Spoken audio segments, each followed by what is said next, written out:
Hi there, it's Suzy Walker here from Psychologies Magazine. It is our Monday morning motivator, and every week we talk about one question that we're going to focus on for the week that is going to create a kind of taking our attention to what we want to focus on versus what we don't. So Psychologies Magazine, we're all about feeling good, mindfully and consciously living our lives, which often means focusing our attention on what we do want versus what we don't. So the question I want to ask this morning is, how can you nurture yourself this week? I know that sounds rather bizarre. I don't know whether you can see I had a mole removed, a dodgy mole removed last week. So I was feeling very sorry for myself last week. And I spent half a day on Friday I just took to my bed because it wasn't so much, getting the mole removed was nothing, but actually it made me feel really wobbly and I felt really emotional and a little bit scared. So the best thing I could do in that situation was actually to go to bed and to nurture myself in a way that it was not about buying myself something or eating something. It was literally like wrapping myself up in a big duvet and having a duvet afternoon. So is listening to your what we call at psychology is your inner coach versus your inner critic. Our inner critic often is the person that's cracking the whip and making you, work harder, go faster, drink more coffee, keep going, don't stop. And what we would like you to do is stop listening to your inner critic that keeps you kind of focused and not focused, but keeps you going no matter how you're feeling. But rather than kind of connecting with what we call your inner coach. So your inner coach is your inner wise woman or your inner wise man. And that's the person that will talk to you like you're your own best friend and say, what do you need right now? What do you want right now? And be able to just nurture yourself in a way that you would like a really dear friend or a parent that you love or a child that you love. And so putting in that context of how can you nurture yourself? If your wisest woman or your wisest man were going to nurture yourself, how would you do it this week? So a great exercise we use a lot in coaching is what we call the life tanks. So filling your life tanks. So if that just means that I don't know how I would nurture myself, because often we're so used to punishing ourselves, keeping ourselves going, constantly on this kind of treadmill of more, better, more, and it's exhausting. It is completely exhausting. So a great exercise to do is the life tanks exercise. So it's about looking at space, how much space that you have, how much time that you have, how much energy that you have, and how much love or connection that you have in your life. So those four things are 4 life tanks that you may have. So if you just kind of create maybe 4, there are your tanks: space, time, energy, and love. And these are the 4 things. And then I just want to ask you to ask yourself, what is not enough time?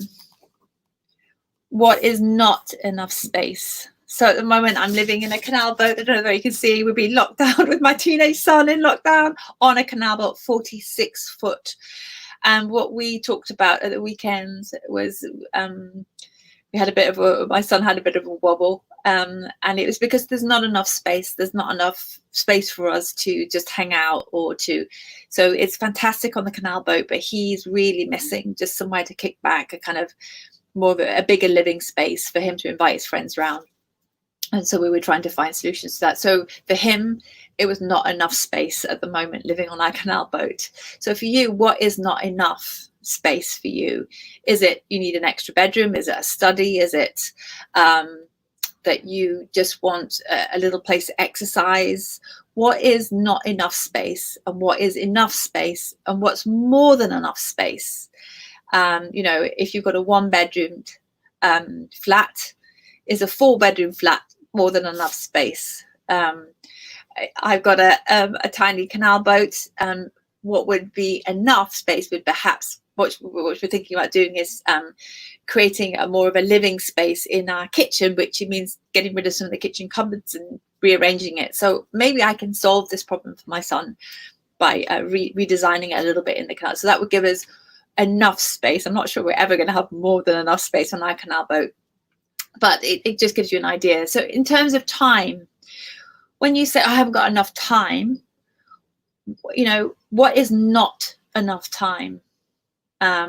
What is enough time, and what is more than enough time? So thinking through. So more than enough time for me would be maybe doing a 4-day week. Yeah. And maybe finishing at 4 p.m. That would be amazing. Or maybe even finishing. When I finished early on Friday because I wasn't feeling very well with my poorly face. And I felt great. For the weekend felt a lot longer. So I know we've all been in lockdown. So we've had perhaps more space or more time than when we've had before, maybe because we're not commuting, or maybe that's your experience. So and then perhaps too much time on our hands. Maybe, I don't know if that's the case for you. I know some people have been furloughed. So what is too little time, not enough time, enough time? So be really specific about it. So it's not like sort of nebulous. Make it really specific. What is actually you want? Do you want a 4-day week? Do you want Friday afternoon off? Do you want 2 hours on a Saturday afternoon? I mean, a lot of my friends have young children. You know, half an hour is really great. So that's good. Energy.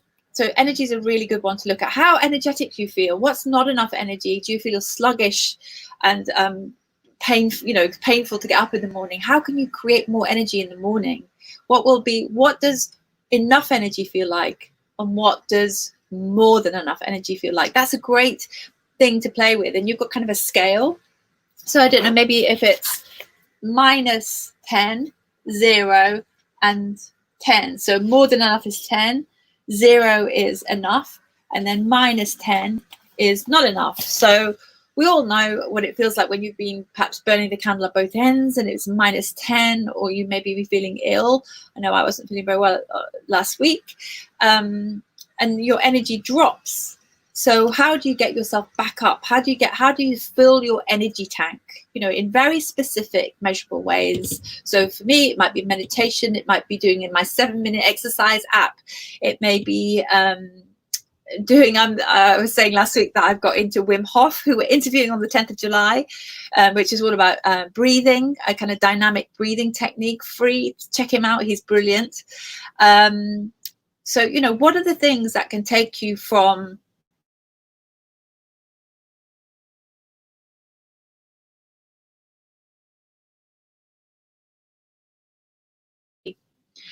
so that's energy, space, time.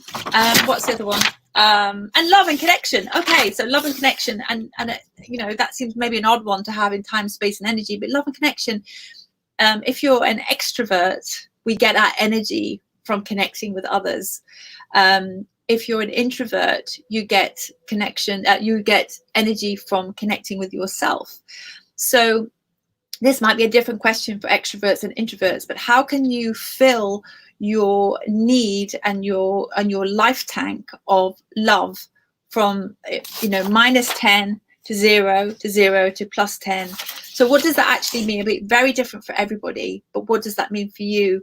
Is it sort of, I mean, in lockdown, it may have been you may have noticed it more about what doesn't work for you and what does work for you. So for me, it was definitely, sometimes I run around too much, connecting too much. I'm a raving extrovert, and it wears me out. So I think I have to do less connection.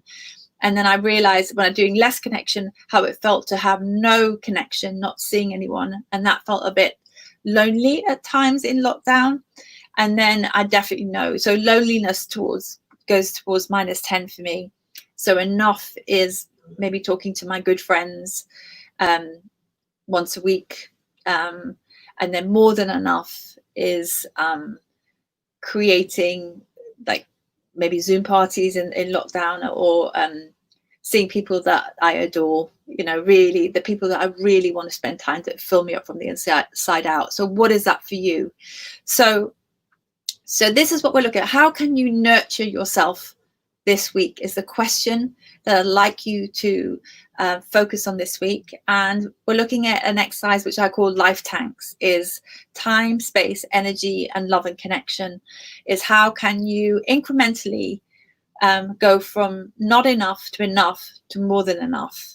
And you can start working on that. In Psychology's magazine, we have the life wheel, which again allows you to work on different areas of your life just incrementally. The concept is just take a baby step, take a baby step, but be able to be very focused on how you're going to make that happen. So, nurturing can be a very kind of fluffy idea. What does it mean to nurture yourself? And how I started this broadcast was talking about your inner coach and your inner critic. Your inner critic will normally drive you, crack the whip, be constantly telling you you're not good enough. And your inner coach will say, slow down. It's okay to nurture yourself. Find new ways to fill your life tanks, more time, more space, more energy, more connection. What would it be like if you had more than enough in those 4 areas of your life? What would it feel like? Okay, that's what I want you to experiment with this week. So how can you nurture yourself more this week? Lots of love, everybody. Have a fantastic week, and see you next Monday at 11 o'clock. Bye-bye. Bye-bye.